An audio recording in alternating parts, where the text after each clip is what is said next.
What's up guys, it's Talon here, and in today's video we're going to take a look at how you can improve your solo cash cup performance by analyzing top NA West Pro Quinn and how he dominated PlayVS College, placing second overall. But before I get into this VOD review guys, if you do enjoy my content or find what I'm telling you helpful, please drop a like on this video, hit that subscribe button, and turn on post notifications. Also, if you wish to support me in another way, use code TALON.FN in the Fortnite item shop, #ad. But without further ado, let's just jump right in. Alright guys, as you can see on the screen, we have Quinn's POV. This is going to be from his first game, or second game actually now that I'm looking at it, and we're just going to go over some of the stuff. Most of it is late game, and there's definitely some good things to learn. He's going to explain a really advanced technique he learned from a top NAE pro. But look at here, Shambles here, we're only around 20-ish builds. Get a very important refresh to look. We're Shambles here again. Fortunately, I think we get a pad from that particular elimination, and he's going to recycle this pad, and he's going to talk about this later. He does this again. Very huge pickup right here on an opponent. Now I know chug cannons are no longer in the game. PPQ, I don't know what that means, but we get a decent mat refresh. You know he's going to try and recycle that but can't, but he sees a bunch of loot here, and now what allows him to really make this rotate efficient is you're going to see where he decides to position himself. It's a decent refresh of all the mats, and we go from pretty much 13 builds, shambles situation, and a smart launchpad play. And like I said, I know chug cannon has been vaulted, so spicy chugs or regular chugs work in this situation. But notice how he goes to this dead side here on this rotation. Look how free all of this is. Everyone is pretty much to his right. He doesn't have to use a significant amount of mats. Now this person from down low kind of cuts him off. He's just in at the edge. Doesn't really panic here. P90 can definitely be scary in these late game situations, especially when you want to burn mats. Really good peek attempt right here. The opponent just does a good job of backing up. He cuts off, kind of just goes a little bit to farm. Now this is going to be really difficult to make. He's going to basically have to make some zone plays with the chug cannon. Now, smartly, look at this. Gets cracked to low HP. Clutches up. Realizes he can't take the launch pad. He's going to get another opportunity. And he ends up picking up another elimination. He's not going to be able to make it all the way through. But top 10, 6 kills, not bad. Really turned to nothing to something. What really just was unfortunate, he didn't have any movement. And then the zone essentially just went up some elevation. Couldn't really do too much. He kind of maximized what he could. You high as hell, bro. What's up with your trash ass drop? Oh, you gonna land cigar, bro? And we know that Steamy is Quinn's drop, even his drop for trios. Now the opponent up top here. This is just confidence in your aim. Now this opponent's going to drop down here and completely forget that you take fall damage. Yo, broski. And again here again, as this person is traveling with a car. Up, bro? Yo, I don't know if they've done something with damage in cars, but that doesn't seem. Fucking God. This guy has a railgun. Again, also vaulted. You're going to see Quinn abuse it later on. Nice 104. Not Charles, bro. Don't land my drop spot, bro. Free elimination on just someone that just didn't have the best awareness, but now takes the railgun. You can just see the damage that it can do right here, especially a gold one. But not in competitive playlist anymore. You can't purchase it. Motherfucker just got shot into the other room. As you see his reaction here, and there's a reason why it gets removed from comp. As you can see, it's not incredibly balanced. Basic opponent is probably no better than 77 HP. GG's in the chats, boys. GG's in the chats. And look at this Very loot right here. Balanced gun. Purple Very spaz. balanced game, actually. We're doing much better here. We're sitting around 700 builds, and you see the railgun coming into play. Good pressure. Notice not just over peaking for it, not getting too greedy, even though he does need that siphon, only sitting at 130 HP. Nice. And he gets that nice 50 siphon right there, just playing smart and waiting. Now, I'm going to turn him up here at this point because he's going to explain a particular time when to recycle launch pads. I think this is one of the best things from this VOD review. Really good job right there. Notice covering his sides as he goes. and then just good AR pressure to get a nice pickup. And what do I always say? I say that half and half into first moving basically refreshes are your best friends, especially for solos. Now listen to him, he's going to explain it here. He launch pads. He says he's learned this from Stretch. Alright, so this is what Stretch does. Whenever he has white heals, he always tries to recycle pads. So the longer you're in the air, it means the less you're building. The less you're building, the more mats you save. Which is really important for solos.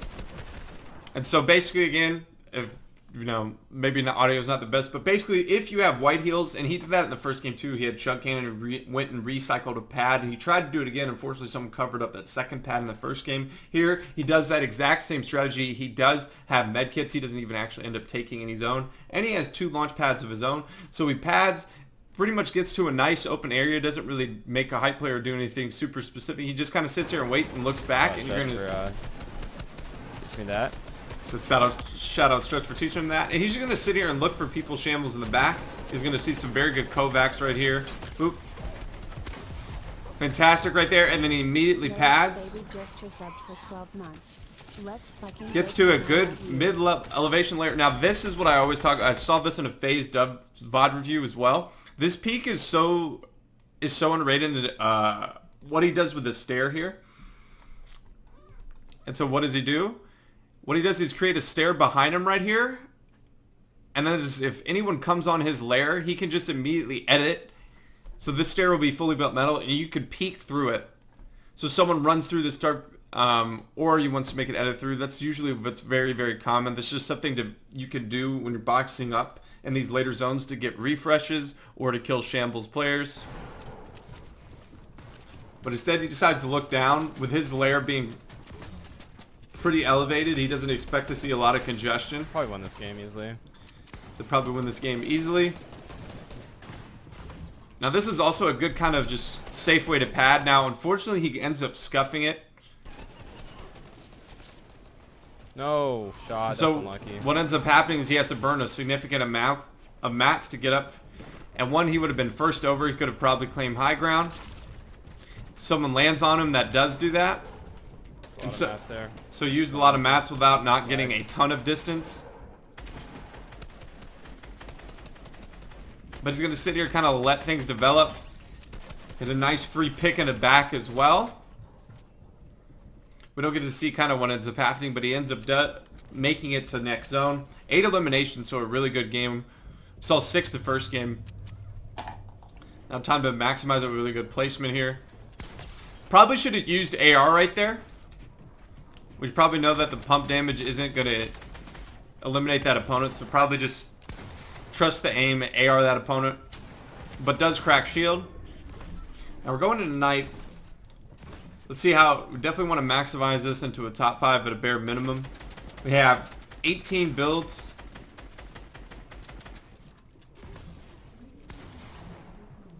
Nice, and you see he kind of waits it out. Now he's going to make a little bit of a hype play because he gets some chip damage.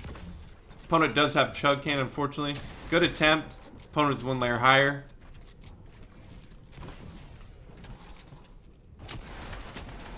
As opponent, I fucking nice FPS lag, bro. He had some FPS lag, just unfortunate. Like, what is that bullshit, bro?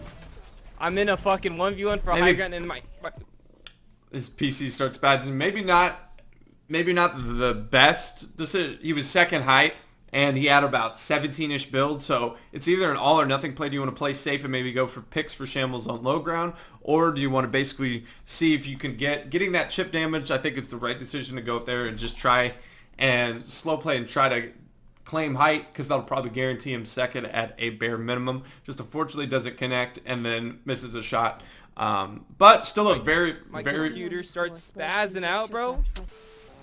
A very good game. And so we fast forward here, 3 eliminations. Now they're showing. Don't be looking at me. I'm trying to tell a story, bro. He's gonna get spammed out here, and good recognition of the walls. One tap. This is bursts are great, and he has on God, we gotta vote him. On he God, has the Sloan's burst, which has a higher fire rate than regular burst assault rifles. We like to see. And you're gonna see he's also getting pressure with a boat. After that 38 tag, even decides to invest in a pepper. Oops, sorry, apologize. Oh So my he's gonna fucking eat, god, Transformers 4. and then he gets random. So this guy's just getting absolutely focused. Fantastic. Gets a free elimination. Pepper, play left side. I don't Not the wanna- best right here, 25, so even a little Yeah. bit less stacked than previously. 4 eliminations. Does have peppers though, which is one of the best rotation metas. Now this is kind of just not the best play. Terrible play by me. Even he recognized that probably wasn't the best play. And he's not able to get this big pot off, which is going to be Yeah. even more problematic. Pepper allows him to get a good amount of space. And you hear the pads, and then so he's immediately just looking for a pad. Okay, let's get ahead. Box. Big pot. Bam. Recycle his tarp.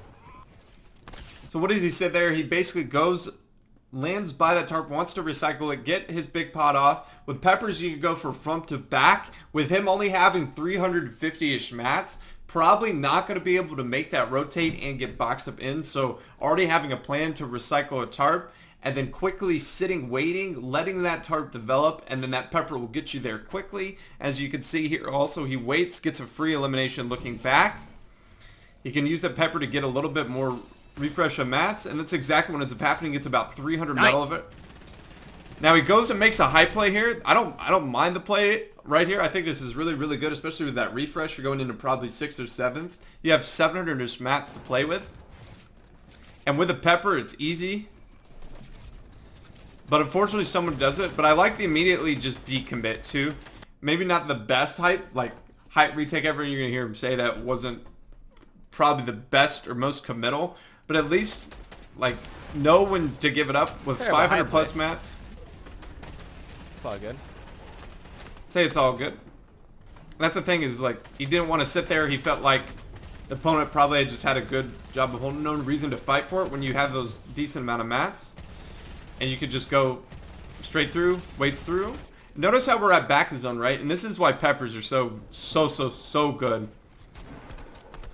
Tries to get a refresh in, and he just leaves it. And look where the Pepper takes him. Takes him from back to front side almost instantly. Look, he went from the back here to here, being the most ahead, most in front, just because of the Pepper. And then being on dead side again. Notice that congestion all on that side, and then Quinn had that free rotation. Peppers allow you to get into great spaces quickly. He's able to just kind of double box, look for anything. And this is important, looking for refresh. He gets his opponent to edit down. We see some really good mechanics here as well. Good crosshair placement. And there you go. A nice, decent little refresh there. Decides to even use a pad right there with a nice little conserve pad to get ahead. We win this. Easy win, baby. He said, we win this, easy win, baby. I'm going to spoil it. He does not win. Pad, bro. He gets reload management in right here. 6 eliminations, and kind of said you want to make sure at least get a top 5. Look, I die. Nice little crack here, 76 damage. Doesn't push it too crazily. Missed opportunity right here, but this is really good recognition now. This guy's underneath his own stair, really only has one play. So he gets good crosshair placement with the AR, gets an easy finish. If the opponent would have been stronger, might have been worse. Opponent just runs at him again. 2 nice kill shambles on low ground. 8 eliminations. Good job of cutting this particular opponent off as well. Not the best in terms of mats, only 4 builds. I believe this is where he's going to end up finishing. He gets hit for a little bit. Covers his back up smartly here. Opponent does have chug cannons, so going to be really difficult to deal with. We're thinking milking a placement.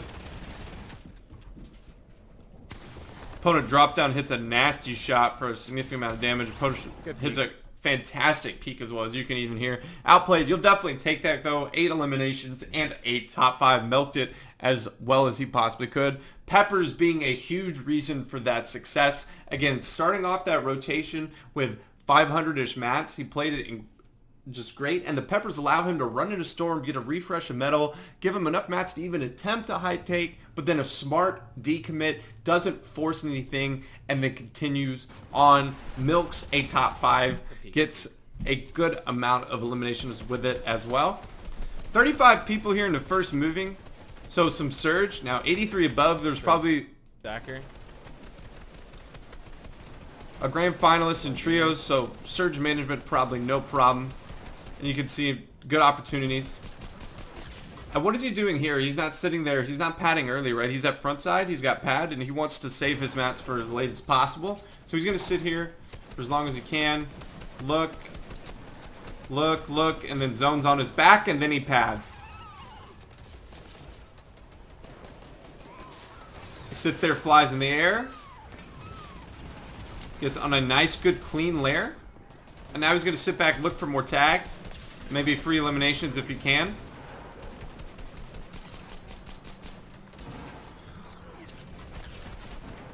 Gets a nice free elimination that's going to help him with surge and obviously get him a free point. I thought I was in zone, bro. He thought he was in zone, so maybe a little minor mistake. But now this is incredible smart usage of the chug cannon. Obviously not going to be able to do this, but you can do this in chug splashes as well. Notice how zone is actually going to pull back through him. So what does he do instead of venturing out, wasting... IQ plays by the big Richard. He just sits there and waits for zone to get to him. Sitting at backside here. We don't get to really see what it develops. Fantastic mechanics right here. Catches the opponent. Everything about this particular... I'll slow this down. I know most of it has been rotational knowledge, but this is even just a good, you know, some good mechanics, some good understanding of what needs to be done in the particular situation. A backside, he has chug cannon, so again, not too worried about tanking Storm right here. Now, he gets a nice crack on this opponent, but the thing that he's going to do, one crack right here, this is again going to give him a nice right-hand peek, essentially. Boom, but he just cycles in anyways. Just good edit flow. After he cracks him, catches him off guard. He gets the two most important presets there, which is the cone and the front wall. A decent refresh. He now has 500-ish metal. He's now going to fight high ground here. Let me take it back onto full speed. Nice little cone off. And then immediately someone on him near his lair, what does he do? Bully him off. That's exactly what you want to do. Get that opponent away from you. Good reconnects, and again, that refresh being so crucial. Clutching up second place. Does he do it, chat? Now again, you're thinking, if you're in this position in ninth on height, you're thinking at least a second place. And that's exactly what's going to end up happening. Anyone he sees, especially in wood, is going to get shot at for the most part. Smart right there too. A minor thing, you think it's not that important, is you're sitting here on height and high ground. Why would you, or in ninth on high ground, why would you want anyone coming up to you, you know? So just shoot that out, prevent that from happening. Good damage right there as well. I look at him again, not even worried about too many elimination. He's trying to cut this particular opponent off. So makes a nice high ground take. 70, good crack right there. He has no mats. And the good shot right there. Quinn, your dog? The guy who killed his name is Quinn, your dog. Maybe someone happy that he has been dominating PlayVS. Ah, I choked the last. Choked the last kill. He could have maybe had an opportunity. But again, when you're sitting in that position, that refresh is so important. And this kill allowed him to finish second overall. I do not remember who ended up winning, getting first overall. But good stuff from Quinn overall. We saw some good rotational knowledge. We see him constantly on dead side. We see some use of the peppers, use of the launch pad. Quinn, with not being the most gifted mechanical player in the world, again, you can see the rotational knowledge. You can see the use of the peppers. He maximizes his rotates. He knows what to do in certain situations, when to play backside of zone, when to go to front side. You can see some of the logical thinking, logical thought process allows him to consistently place high. And as well, he was stacking 6+ elimination games constantly. We didn't see a lot of the early game W King, again, as most of this was focused on just more of the end games and the rotations. But that is going to do it for today's VOD review, guys. I hope that you did enjoy. If you did, please drop a like on this video, hit that subscribe button, and turn on post notifications. And I hope I'll be seeing you in the next one. Peace.